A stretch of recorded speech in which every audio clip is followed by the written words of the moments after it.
We all know everybody's always looking for a new driver, but I have gone today for the first ever driver I had, because when we've got a new driver, when we're testing a new driver, what do we always think? We're always comparing it to that favourite driver we had, that first driver we had.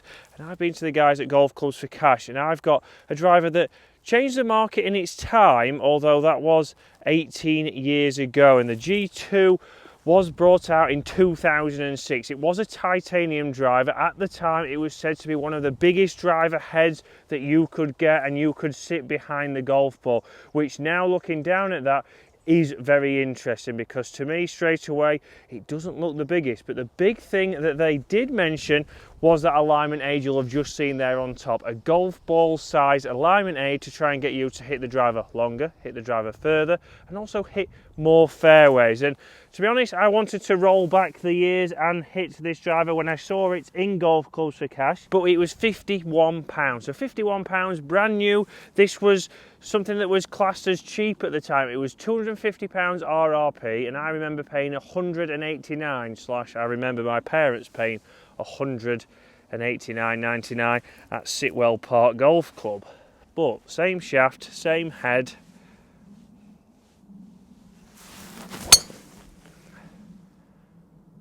And similar results to what I hit before. A nice ball flight there, just drawing up the left hand side there, and a sound that I remember again from my childhood. Something that I remember, the sounds have certainly changed with drivers. We know obviously now all the craze is about carbon, and at the time I've got a review from this driver back in the day that was saying that they've gone titanium, they're staying away from carbon. So it's very interesting to see how times have changed, but interesting to see how far this will go, and also how it will compare to my fitted driver. This driver back then wouldn't have been fitted. This was the classic, you buy it off the shelf. Fitting wasn't a thing that you went and did. It wasn't very often you saw people going to get fitted. All people would say is, well, you look like you swing it pretty fast, so you're going to have a stiff shaft. Again, we'll put you in 10 degrees because you hit it quite low. And this is where, obviously, times have certainly changed, materials have changed.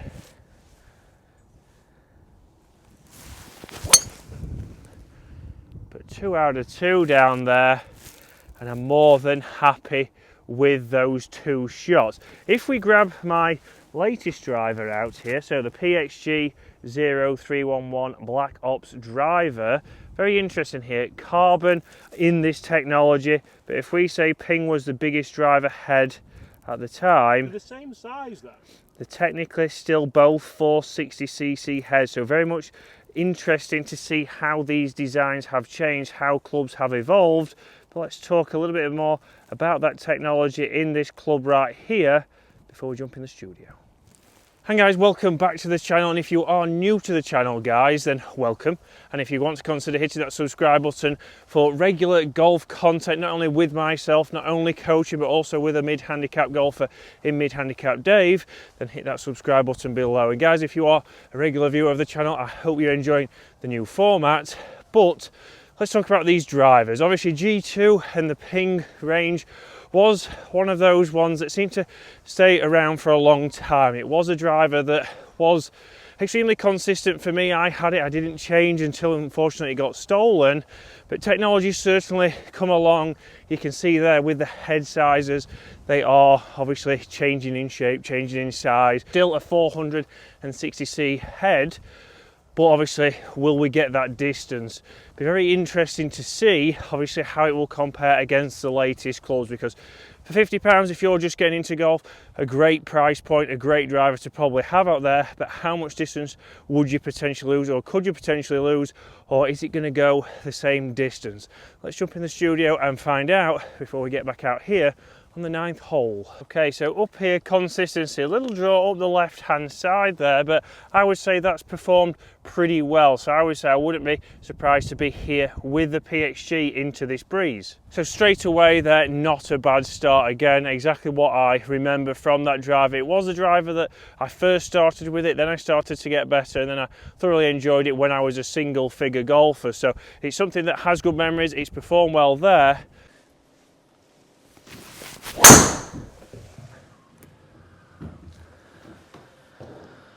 Interesting start. Sounded loud, didn't it? Straight away, different sound in here. We know that it's not got the carbon crown. We know that obviously back in the day they was going away from that. So interesting enough, when we've read the review of this from many years ago, 2006 to be precise, the main thing was that obviously alignment aid on the top, the golf ball size aid to get the ball in the middle. But they said obviously pros preferred it to a carbon top, which is very interesting because now we know obviously in the PXG we do have that, and a lot of the drivers do have carbon tops to change that sound. So be interesting there. That wasn't a great strike, so again, forgiveness wise, still going 260.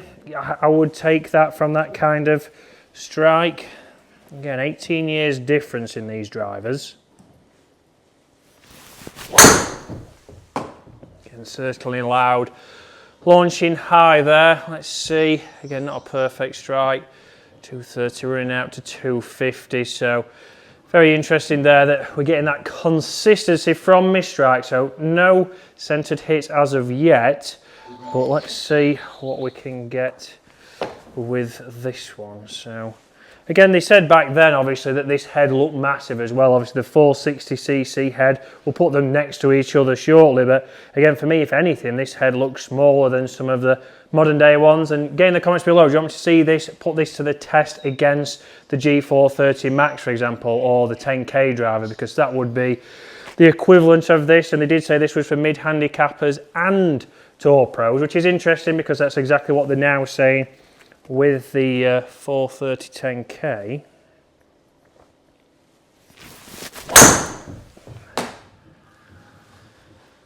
Again, 3 shots in here, another misstrike. We will find the elusive middle, but I would take those as misstrikes. I know we're probably going to see a little bit more distance from off-centered hits with the PXG, which we certainly saw outside, but again, for the price of £51 here from Golf Clubs for Cash, again, let's see if we can get one and do it justice.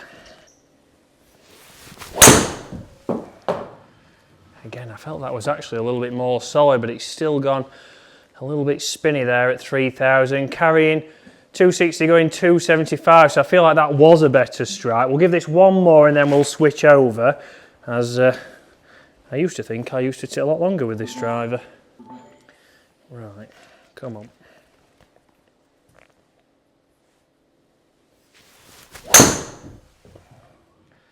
Again, that was a better strike there. We can still see it's going a little bit high, a little bit spinny. 255 going 270, so is that the difference for 18 years? Let's get the PXG now. And again, if we grab new head covers on there from LPC, so thank you very much to Carl. But again, if we sit those behind each other, that's way bigger. There's no way they're the same size. They did state, and I'll put the review on there, that looked massive. Well, obviously it certainly changed. Again, carbon crown on there, the sound certainly changed, shape certainly changed, and let's see if we see a difference in that forgiveness, which we have also seen out on the golf course, and then we'll jump back out there. But that's all James's clubs to test.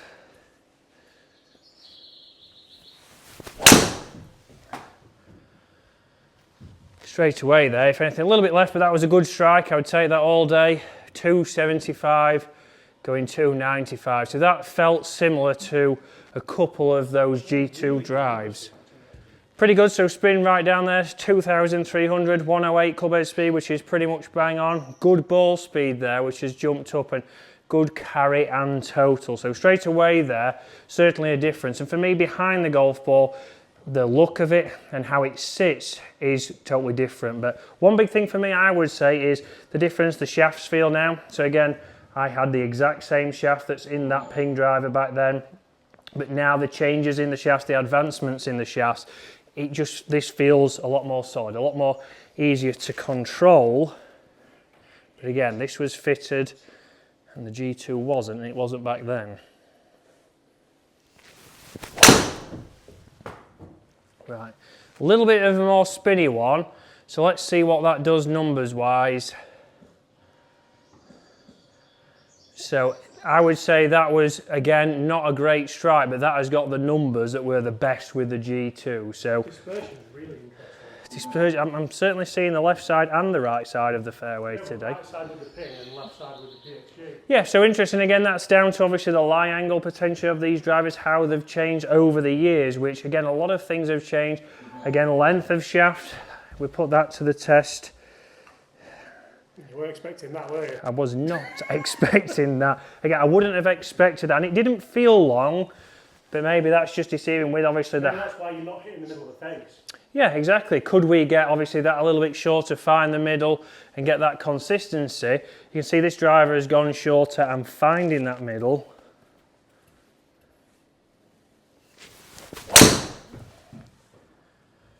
And even there, that's not a good strike.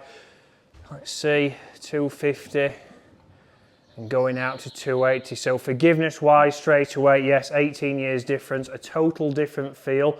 And now we know a total different length. But let's get back out there, let's hit a couple more, see if I can find the middle.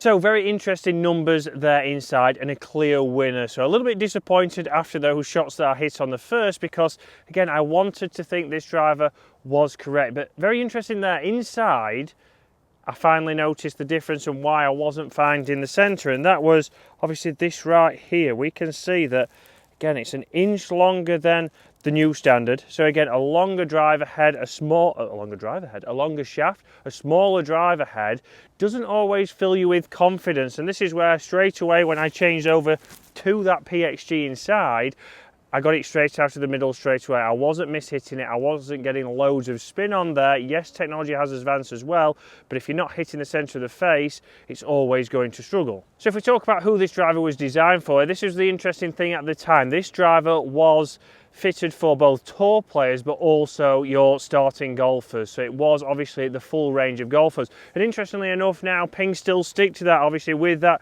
G4 30 10K max. That is for every kind of golfer. From your tour player down to your beginner golfer, that could be perfect for you. But one more down here. And again, a toe strike again. Totally off the toe, and I don't feel like I'm swinging that any different, and that's that. But we like that.